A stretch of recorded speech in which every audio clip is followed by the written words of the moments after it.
Hello, everybody. I got a question in GroupMe, actually, not email, which I'm glad everybody's using, asking for help with this problem. And I know some of you guys might get through it, but not have like a great understanding of like what just happened and how you came up with that solution. So I want to be sure that when you solve this, you're thinking about the actual definition of linear dependence. So I wanted to go ahead and solve this and talk through the reasoning behind it. So a collection of vectors, let's say we have 3 vectors like you do here. A collection of vectors is linearly dependent. I guess need a good spot to write this. Well, let me define linearly independent first. So a collection of these vectors is linearly independent if and only if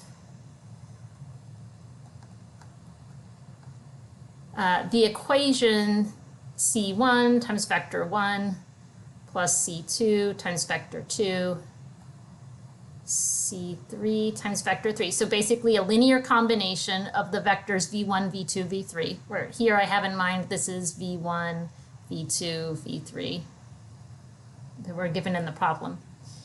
So if we have a linear combination of those 3 vectors equal to the 0 vector, if that homogeneous equation has only the trivial solution, then those vectors are linearly independent.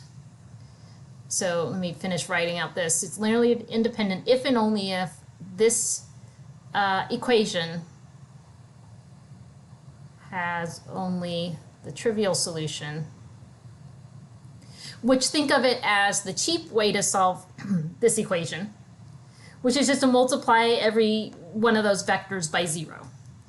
So C1 is 0, C2 is 0, C3 is 0. All the scalars are 0. You just multiply 0 times every vector and voila, I've got the 0 vector. Well, that's not really an interesting way to solve that equation. So what we're really more interested in is what's called non-trivial solutions, where at least one of these coefficients, C1, C2, C3, is not 0. Now, I was going to paraphrase, but I ended up writing out the full definition, so I might as well clarify the beginning here. So I need to say, well, what's linearly independent? So this is the definition of the collection of vectors v1, v2, v3 being linearly independent. If we take a linear combination of those vectors equal to the 0 vector, and we learn that, well, the only way to accomplish this is to make every scalar 0, then they're linearly independent. If we can find an interesting way of solving that, like 2 times vector 1 plus 3 times vector 2 minus vector 3 equals 0, well, then those are linearly dependent.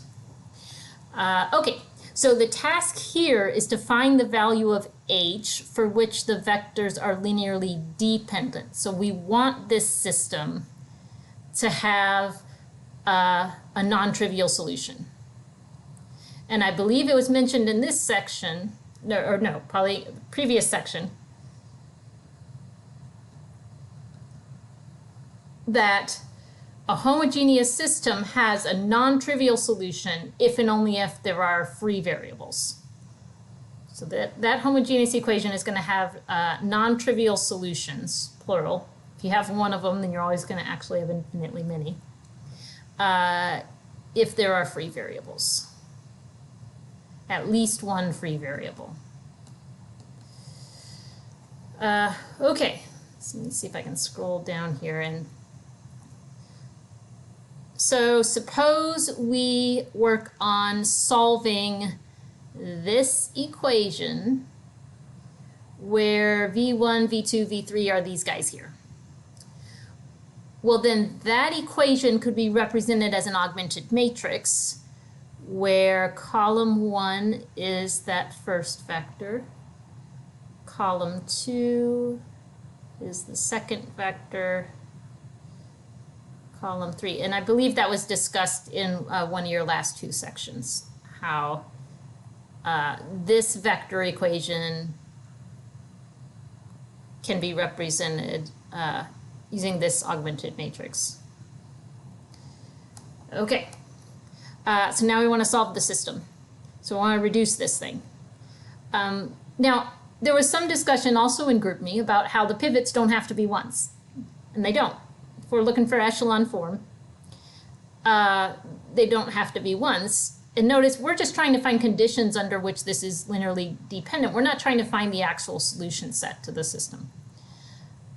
So we don't necessarily need to reduce this all the way to reduced echelon form. We could just stop with echelon form. So anyway, pivots don't have to be ones. They don't. And in fact, I mean, these entries below that 3, they're both multiples of 3, so I might as well just leave it as a 3. We can do row 1 plus row 2. That'll give us a 0 in this position here.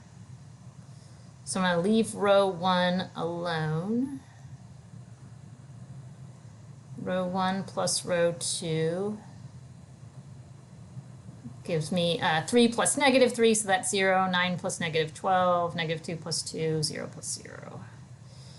I'm going to also do negative 3 times row 1 plus row 3 in order to, so if I do negative 3 times 3, I get negative 9. That'll clear out this 9 here. So that'll give me negative 9 plus 9 and negative 27 plus 26, so negative 1.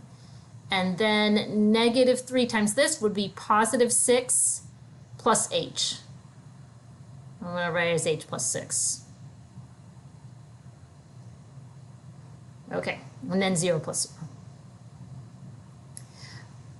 0. I guess what I would do now, I mean, so this is a matter of personal preference here.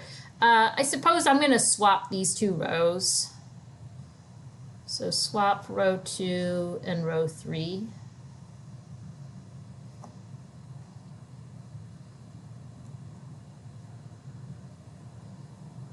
So this is 0, negative 1, h plus 6, and then 0, negative 3, 0, 0 here. And then, sorry about that, should have muted my phone. Then I can do, I want to clear out this negative 3 here. So I could do negative 3 times row 2. Negative 3 times row 2, add that to row 3.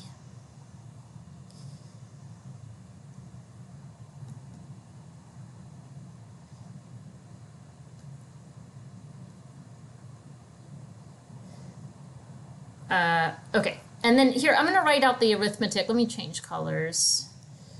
So if you, when you have variables in your, well, not variables, if you have unknown values in your entries here, then you might want to write out your row operations the long way. The way I showed you guys in the notes, which is how I'm going to show it here. So one step at a time. Negative 3 times row 2. Here's my row 2. So negative 3 times everything there would be 0, positive 3, and then we have negative 3 times h plus 6. So that'll be negative 3h minus 18, right? And then negative 3 times 0. We're going to add that to what used to be in row 3, which was this. So 0, negative 3, 0, 0. So the new row 3 is this. So I'm going to put that here. 0, 0, negative 3h minus 18. Sorry about that. 0. Okay. Now we can talk about solution sets. So we want this thing to have non-trivial solutions. If this entry right here is anything other than 0, then, like, say this ends up being negative 16, then you're going to have negative 16 times x3, or, sorry, our unknowns here are c3. This is c3. Divide both sides by negative 16, you get c3 equals 0. And then the dominoes fall. If you, when you do back substitution, you're going to find out, well, then C2 equals 0, and then C1 equals 0, and you have only the trivial solution. When you have a pivot in every column, you end up with only the trivial solution with these homogeneous systems. So we don't want that to happen. We want this to be independent. So we need to have a free variable. Notice that there's already a pivot in column 1, right here. There's already a pivot in column 2. Depending on the value of h, there is potentially a pivot in column 3. The only way we can avoid this guy being a pivot is if it's equal to 0. Pivots, by definition, are the first non-zero entry in each row. So if this is 0, then there's no pivot in row 3, which means there's no pivot in column 3. So if you solve this thing, well, we can write that out. So move the 18 over, divide by -3, we get h equals -6. Yes. So if h is equal to -6, then this thing, this entry right here is 0. We have no pivot in column 3. x3 is a free variable. Okay, so I wanted to switch over, before I end this video, I'm going to switch to my math lab.